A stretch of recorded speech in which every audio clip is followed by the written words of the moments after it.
Crispy French fries पकोड़े बनाने के लिए मैंने यहाँ पर लिए 3 से 4 मीडियम साइज़ के आलू और उनको फ्रेंच फ्राइज स्टाइल में कट कर लिया। और इधर मैं डाल रही हूँ इसके बाद पालक, और पालक जो है वो मैंने लिया आधी गड्डी और इसको भी बारीक काट लिया। इसके बाद मैंने यहाँ पर लिया है हरी मिर्चें 4 से 5 मीडियम साइज़ की और इनको भी बारीक काट लिया। और यहाँ पर मैंने लिया है टमाटर 1 मीडियम साइज़ का। पकोड़ों में टमाटर कुछ लोग कहेंगे हैं पकोड़ों में टमाटर कैसे डलें, लेकिन पकोड़ों में टमाटर बहुत मज़े के लगते हैं, तो ये भी डल गया।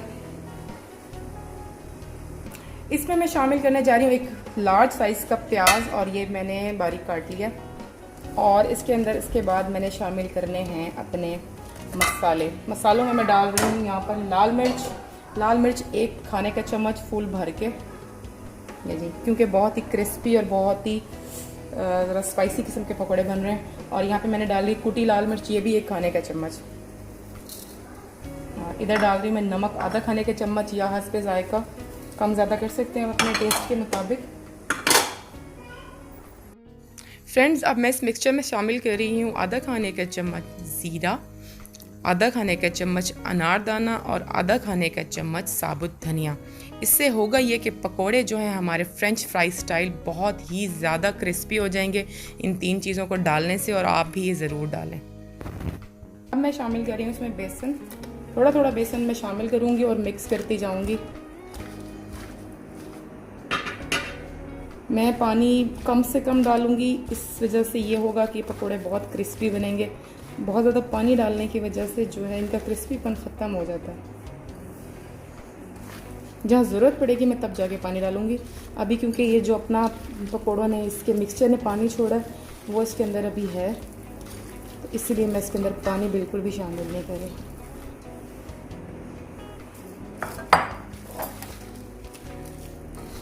अब वक्त आ गया, थोड़ा सा पानी शामिल करना पड़ेगा।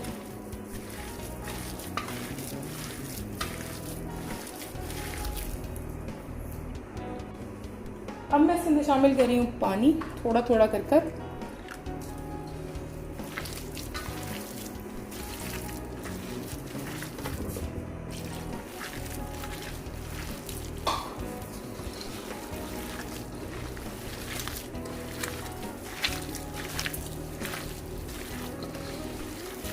बहुत ही मज़ेदार किस्म के क्रिस्पी पोटैटो जो है वो फ्रेंच फ्राइज़ स्टाइल पकोड़े तैयार हो रहे हैं। और जो है अगर आपको वीडियो अच्छी लगे तो वीडियो को लाइक एंड शेयर कीजिएगा, मेरे चैनल को विद आमना को सब्सक्राइब कर दें। अच्छा, जब हम इस मिक्सचर को रखेंगे तब भी थोड़ा सा पानी छोड़ेगा, क्योंकि अभी रोज़े में कुछ टाइम है और फ्राइंग के लिए मेरे पास कम से कम अभी 1 घंटा है, तो 1 घंटे में भी ये कुछ पानी छोड़ देगा। यहाँ पर मिक्सचर हो गया बिल्कुल रेडी और बस हमने अब इसकी करनी है फ्राइंग। तो मिलते हैं फ्राइंग के टाइम तक। फ्रेंड्स, यहाँ पे मैंने फ्राइंग स्टार्ट कर दिया। आप देख सकते हैं कि जो आंच है वो बिल्कुल मैंने कम पे रखी हुई है। घी ऑलरेडी बहुत ज़्यादा गर्म हो चुका था। अभी मैं थोड़ी देर के लिए पकौड़ों को हल्की आंच पे पकाऊंगी और 1 मिनट के बाद जो है वो मैं आंच तेज़ कर दूंगी। बहुत ही ज़बरदस्त किस्म के पकौड़े तैयार हो रहे हैं हमारे यहाँ पर।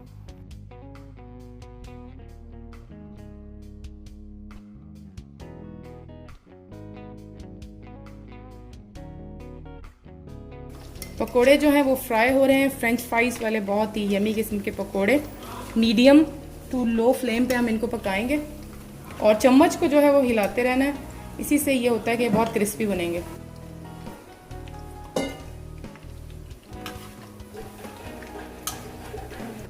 फ्रेंच फ्राइज़ पकौड़ाज हो गए बिल्कुल तैयार। आप देख सकते हैं कि इनकी शक्ल बहुत ही ज़बरदस्त लग रही है।